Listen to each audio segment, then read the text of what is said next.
Christmas special fruit কেকের recipe নিয়ে আজ আমি হাজির হয়েছি। সেজন্য প্রথমে নানা রকমের ড্রাই ফ্রুটস অরেঞ্জ জুসে কিছুক্ষণের জন্য ভিজিয়ে রাখবো। কেকের ব্যাটারটার জন্য দুটো ডিমের সাদা অংশটাকে প্রথমে 1 মিনিটের জন্য ব্লেন্ড করে নিয়ে তারপরে হলুদ অংশটা দিয়ে আরও কিছুক্ষণ ব্লেন্ড করে নেব। তারপর তাতে দেব চিনি, তেল দিয়ে আরও বেশ খানিকক্ষণ ব্লেন্ড করে নিলে মিক্সচারটা তৈরি। এরপর ড্রাই ইনগ্রেডিয়েন্টসের মধ্যে দিলাম 1 কাপ ময়দা আর দিলাম কিছুটা পরিমাণ মিল্ক পাউডার। সবটাকে ব্যাটারের সঙ্গে মিশিয়ে তাতে দিলাম একটু ভ্যানিলা এসেন্স আর আগে থেকে ভিজিয়ে রাখা মিক্স ফ্রুটগুলো।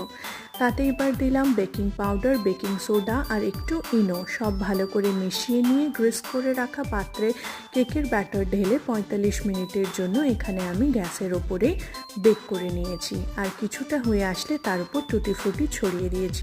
বাস তৈরি হয়ে গেল আমাদের super spongy Christmas special fruit cake.